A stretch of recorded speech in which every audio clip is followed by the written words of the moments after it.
हम लोग राजत्व का सिद्धांत 6ठी शताब्दी का पढ़ रहे थे। क्या पढ़ रहे थे? राजत्व का सिद्धांत। और राजतंत्र के बारे में हम लोगों ने पढ़ा। और हम लोगों ने क्या पढ़ा? राजतंत्र के बारे में पढ़ा। राजतंत्र में मैंने कुछ अधिकारियों का चर्चा किया था। एक अधिकारी है आकाशीय और या तुंदिया, और तुंदिया। आकाशीय है और तुंदिया, ये दो अधिकारी और चर्चा मिलता है। ये दोनों जो थे बलपूर्वक कर वसूलते थे, बलपूर्वक कर वसूलते थे, टैक्स कलेक्टर थे। फोर्सली ये लोग टैक्स का कलेक्शंस करते थे। आकाशीय और तुंदिया। मैंने उत्तरवैदिक ग्रंथ, उत्तरवैदिक काल पढ़ाते समय दो अधिकारी का चर्चा किया था, उग्र और जीवग्रीव। उग्र और जीवग्रीव, ये दो अधिकारी का हमने चर्चा किया था। और ये दोनों अधिकारी जो है वह पुलिस से ही संबंधित थे। मैं ये नहीं कह रहा हूं कि ये दोनों अधिकारी में संपर्क है, मतलब कनेक्शंस होगा, लेकिन इस तरह का अधिकारी उत्तरवैदिक काल में था जिसका नाम उग्र और जीवग्रीव था।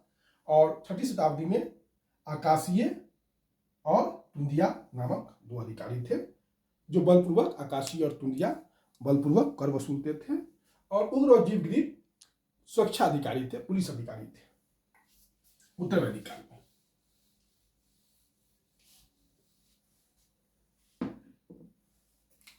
मैं थोड़ा सा एक चीज और सिकंदर के बारे में आपको बताना चाह रहा था कि सिकंदर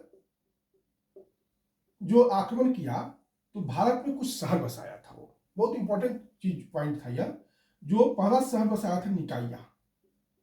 निकाया कहाँ है? झेलम नदी के किनारे। जब पोरस को हराया था सिकंदर ने तो निकाया शहर बसाया था। ठीक। सिकंदर का एक प्रसिद्ध घोड़ा का नाम था बुके फाला। और घोड़ा की जब मृत्यु हो गई तो उसकी याद में बुके फाला शहर बसाया। और तीसरा शहर सिकंदरिया बसाया। सिकंदरिया एक अफ्रीका में है।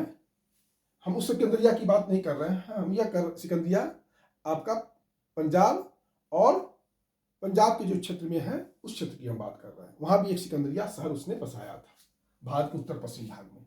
ये तीन जो है इंपॉर्टेंट शहर बसाया था सिकंदर ने, निकाया, बुके फाला और सिकंदरिया।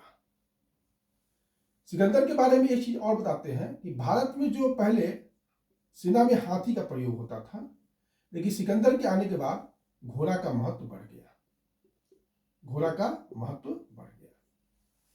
पहले भारत में हाथी का काफी प्रयोग होता था मिलिट्री में, लेकिन जब सिकंदर ने भारत पर आक्रमण किया तो घोड़ा का प्रयोग मिलिट्री में बढ़ा। यह हम कुछ पॉइंट आपको सिकंदर के आक्रमण से संबंधित देना चाह रहे थे। हमने आपसे कहा था कि राजतंत्र 6ठी शताब्दी में हम राजतंत्र आपको पढ़ा दिए। अब गणतंत्र के बारे में कुछ चर्चा करेंगे, कुछ चर्चा गणतंत्र के बारे में करेंगे। देखिए, ये जो गणतंत्र था वह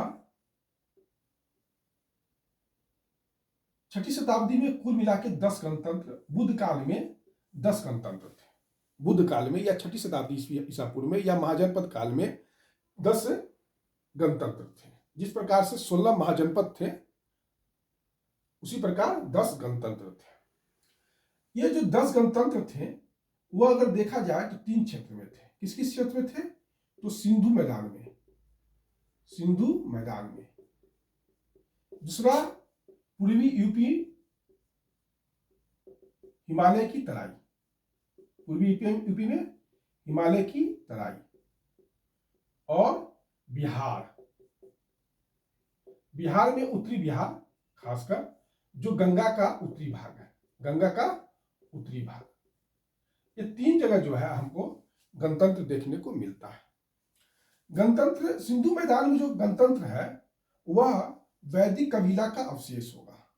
हम अनुमान कर सकते हैं कि यह वैदिक कबीला का अवशेष है ना, ये वैदिक कबीला का अवशेष है। और पूर्वी यूपी और उत्तर बिहार में जो भी है वह कबीलाई समानता पर बल देने के लिए कबीलाई समानता पर बल देते थे। हुआ यह होगा कि जब राजतंत्र की स्थापना होने लगा होगा तो कुछ लोगों को पुराने दिन याद आए होंगे कि हम कितने अच्छे पहले थे जब हमारे यहाँ समानता की भावना थी। इसलिए वैसे लोग संभवतः जो है हिमालय की तराई में जाकर बस गए, क्योंकि वो राजतंत्र का मुकाबला नहीं कर सकते थे या राजतंत्र के आबो हवा में नहीं जीवित रह सकते थे। तो उन वैसे लोग जो है पूर्वी यूपी हिमालय की तराई में जाकर गणतंत्र की स्थापना की है। पुरानी जो कबीलाई समानता उनको याद आ गया होगा, है ना। अगर देखा जाए 10 गणतंत्र है तो 10 गणतंत्र में मिथिला का विदेह,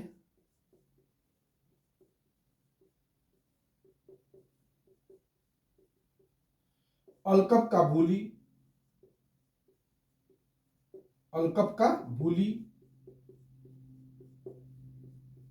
केशपूत का कलाम,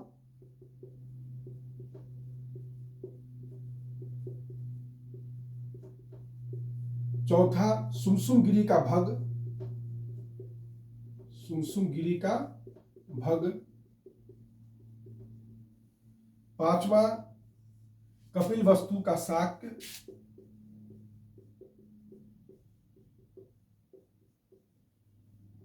छठा पिपलीवन का मोरिये,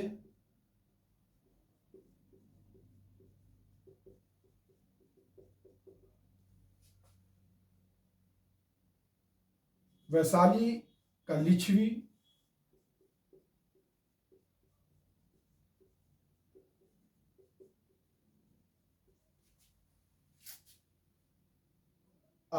नौवा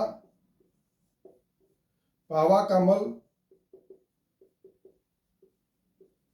और 10वां कुशीनारा का मल। ये 10 जो थे राजतंत्र थे, सॉरी गणतंत्र थे। बुद्धकाल में 10 गणतंत्र थे। मिथिला का विदेह, अलकप का बोली, केशपूत का कलाम, सुमसुमगिरी का भग, पावा का मल, कुशीनारा का मल, कपिलवस्तु का शाक्य, पिपलीवन का मोरिये, वैशाली का लिच्छवी।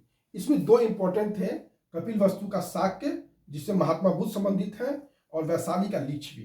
वैशाली के लिच्छवी के बारे में मैंने बताया था कि 16 साल लगा था मगध साम्राज्य को, मगध महाजनपद को वैशाली जीतने में। ये सारी कहानी मैं आपको पहले बता चुका हूं, अब नहीं बताऊंगा, ठीक। तो वैशाली इतना शक्तिशाली क्यों था? तो यहाँ लगभग 7,700 प्रमुख थे जो एक महापरिषद में जाकर बैठते थे और सारा फैसला इतने लोग मिलकर करते थे। 7,707 प्रमुख थे वैशाली के, ठीक, यह ध्यान रखिएगा। और कपिलवस्तु के शाक्य जो थे वह अपने ही वर्ण और वंश के लोगों को मुखिया चुनते थे, मतलब बाहर से नहीं, अपने ही वर्ण या वंश के लोगों को से मुखिया चुनते थे। ये कपिलवस्तु के शाक्य है जहाँ के महात्मा बुद्ध थे। ये 10 गणतंत्र हैं आपको इस काल का, है ना। इसमें आपको जो याद रखने का है, कपिलवस्तु का शाक्य, वैशाली का लिच्छवी, पिपलीवन का मोरिये, मिथिला का विदेह ध्यान में होगा ही, और पावा का मल और कुशीनारा का मल। बाकी आप ध्यान में नहीं भी रखिएगा तो कोई जरूरत नहीं है, लेकिन जहां जरूरत होगा वहां हम आपको इन गणतंत्र का चर्चा करेंगे, ठीक। ये है 10 गणतंत्र। अब क्वेश्चन ये है कि राजतंत्र और गणतंत्र में क्या अंतर है? इस राजतंत्र और गणतंत्र में क्या अंतर है? देखिए, राजतंत्र और गणतंत्र में बेसिक अंतर यह है कि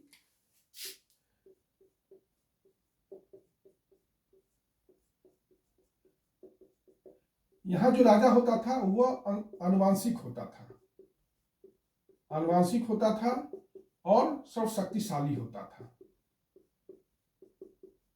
लेकिन यहां पर जो हेड होता था गणतंत्र में, वह निर्वाचित होता था। क्या होता था?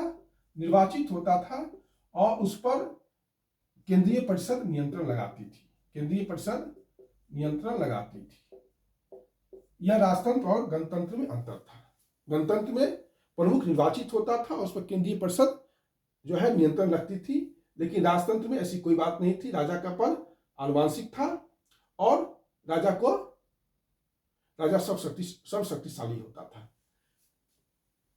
यह राजतंत्र और गणतंत्र में अंतर है।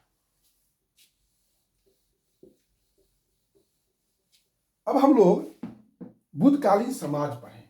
बुद्धकालीन समाज पढ़ें। देखिए, समाज अभी भी ब्राह्मण, क्षत्रिय, वैश्य और शूद्र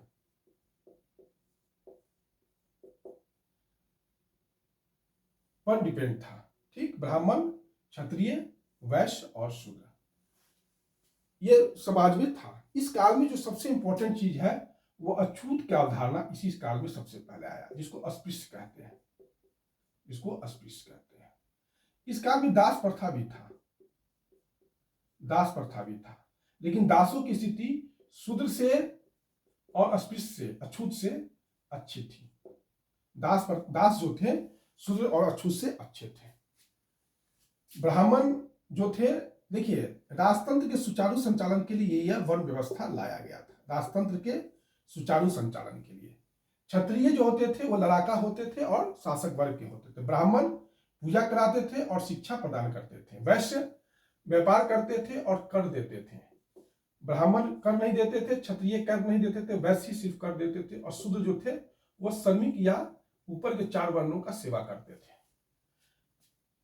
इस काल का जो ब्राह्मण ग्रंथ हो या बौद्ध ग्रंथ हो या जैन ग्रंथ हो, कोई भी शूद्र की स्थिति में सुधार का चर्चा नहीं करता है। महात्मा बुद्ध ब्राह्मण की सभा में गए, क्षत्रिय की सभा में गए, वैश्य की सभा में गए, लेकिन शूद्रों की सभा में कभी नहीं गए, है ना।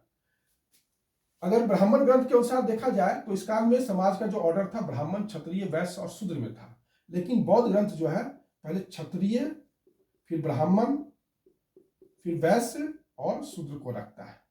कहने का अर्थ कि कहीं ना कहीं ब्राह्मण और क्षत्रिय में प्रतिद्वंदिता शुरू हो गया। जहां ब्राह्मण ग्रंथ जाति को जन्म से जोड़ता है, वहां बौद्ध ग्रंथ जाति को जन्म से नहीं जोड़ता है।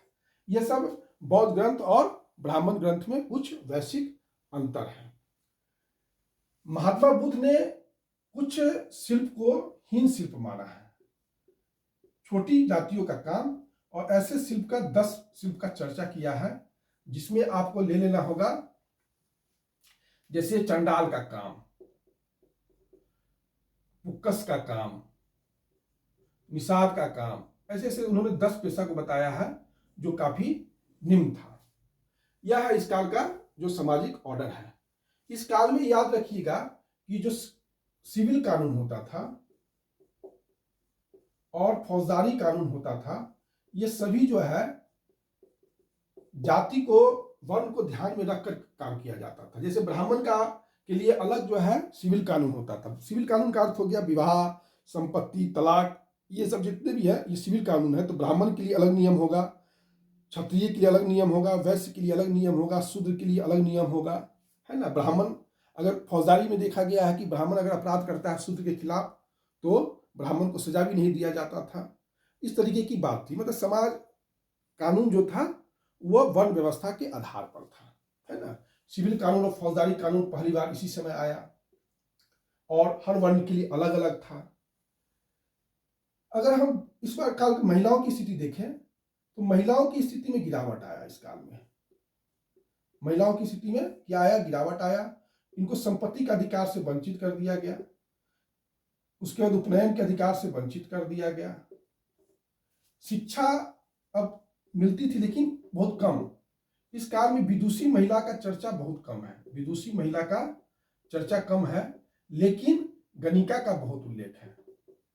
और आपको पता ही होगा वैशाली की आम्रपाली, ये प्रमुख गणिका थी जो वैशाली की नगर वधु थी। वैशाली की नगर वधु आम्रपाली थी, ये ध्यान में आप लोग रखिएगा।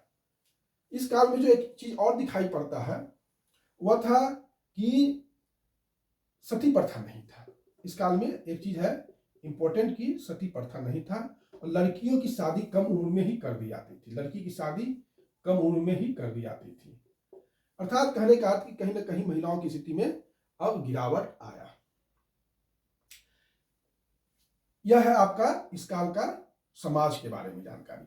जो इंपॉर्टेंट चीज है इस काल में आप देखिएगा कि आश्रम 4 है। ब्रह्मचर्य, गृहस्थ आश्रम, ब्रह्मचर्य आश्रम, गृहस्थ आश्रम और वानप्रस्थ आश्रम। तो ऊपर के 3 जो आश्रम थे उत्तर वैदिक काल तक आ चुके थे, लेकिन चौथा आश्रम संन्यास आश्रम इसी बुद्ध काल में आया, जिसका चर्चा जावालोपनिषद में चारों जो आश्रम है उसकी चर्चा होती है जावालोपनिषद में। संन्यास आश्रम पहली बार बुद्ध काल में ही आया। ऊपर के 3 आश्रम उत्तर वैदिक काल में प्रचलित थे, ब्रह्मचर्य, गृहस्थ और वानप्रस्थ। यह है आपका बुद्ध काल का समाज।